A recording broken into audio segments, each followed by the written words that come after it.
very, very bright, and that looks just like a great central sun.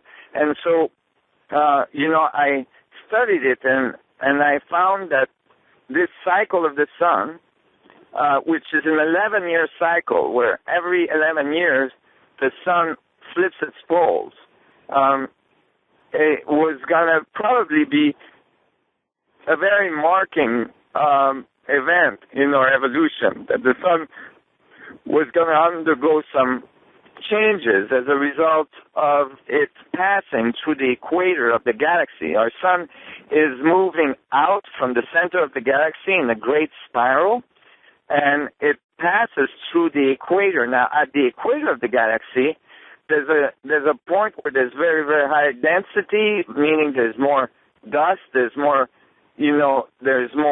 material, and so I predicted there would be an increase in comet activity, there'd be an increase in meteorite activity, and so on, and that there would be an increase in galactic cosmic ray activity, and that's exactly what we've seen in this cycle. The sun is doing some very, very strange things.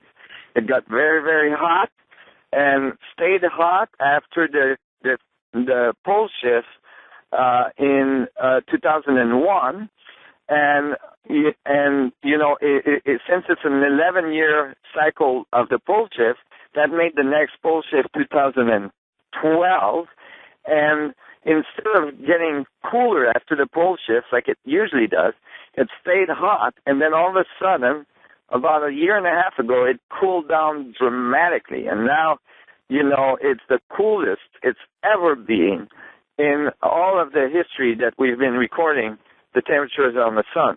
So, the sun is definitely undergoing some changes, and those changes are going to affect us. And so I think that there is very great validity to this Mayan calendar that they may have got from advanced civilization prior to them.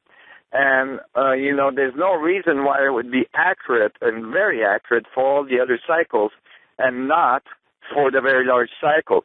Now, this idea that the sun is going through the center of the galaxy has been debated in many different ways, but now studies have been made and published, and papers have been published in peer-reviewed journals that show that we are going through the equator.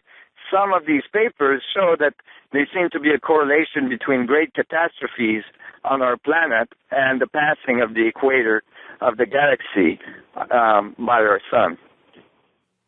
So if the increase in solar activity will result in increased radiation throughout our solar system, since the sun is 99.8% of the mass of our solar system, even a change in a few degrees in our sun's radio heat would have a large consequence to the overall temperature of the Earth and its weather patterns. Since this new solar maximum cycle is different from 5th to 6th, as predicted by the Mayans, what can we expect for life on Earth as we know it? Well, I think there's a change that's occurring right now on Earth, at all levels. You look at our financial system, is changing very rapidly. There's all sorts of stressors in our evolution right now that is forcing, and a change in the way we do things and the way we experience the world and how we interact in it. There's lots of evidence now that the planet is undergoing, large changes in terms of its environment and its ecology. We are starting to realize that it's time for us, if it's not too late, to turn that around. And so it's been very dramatic, and we need to, I think that the sun undergoing these changes is going to be one of those elements that is going to force the evolution of our consciousness, evolution of our society, to go to another level of interaction with the universe, a whole new level of interaction with nature and with each other. Now, if you're asking me, is there going to be catastrophes?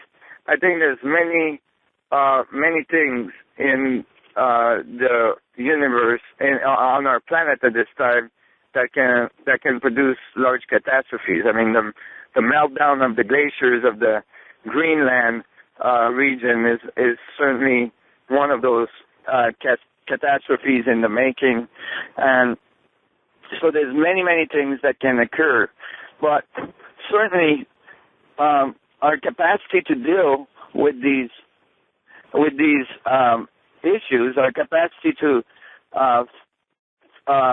best respond to these issues is going to be directly linked to our capacity to evolve, to realize that those are serious issues, to change the way we do things, and to actually start to understand the universe better and start developing technologies that can really make a difference in our evolution. And these technologies are right around the corner, but they demand that we change our attitudes and we change the way we do things on the planet and go for a new view and a new understanding of the universe. I'm glad you're talking about the evolution. You said, quote, "These changes have been predicted by many ancient civilizations throughout the ages," talking about this moment in history as a moment in which we were going to encounter large changes on our planet, and that it would be a precursor to a change in mentality, a change in society, a change in technology that would be forced out by this large cataclysmic change in our planet. Some of that technology is emerging right now, unquote.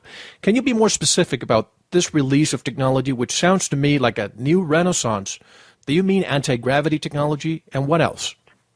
Well, yeah, I think we're just about at the point where, as we understand the universe better from, theories like mine and others, that we're going to be able to start to interact with it in a way that's more harmonious.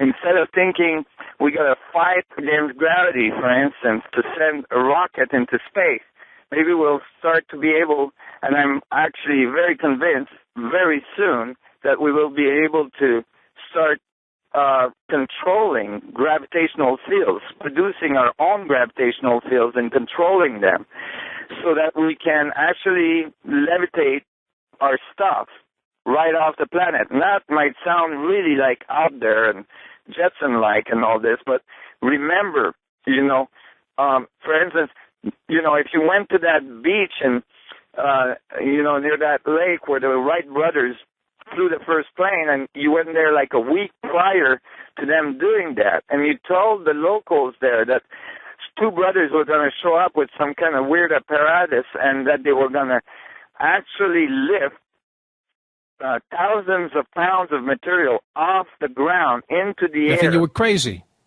Yeah, they would think you were crazy, especially if they, because, and actually it took 3 years for physicists all around the world to actually, support the fact that this was not a hoax, because right. All of the theories at the time said that it could not be done. It sounded like over unity. It sounded like perpetual motion, because the idea that you could, with the power of an engine, produce enough lift that you would lift the engine that's producing the power in the first place sounded not possible.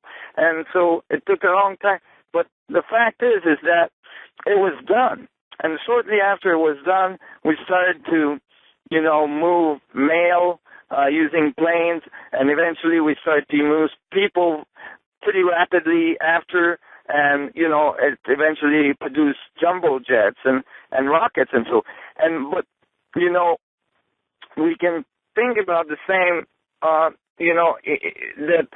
the day we understand how gravity works, that we will be able to produce lift with very little difficulties, and right away we can start to live in a completely different way, in a completely different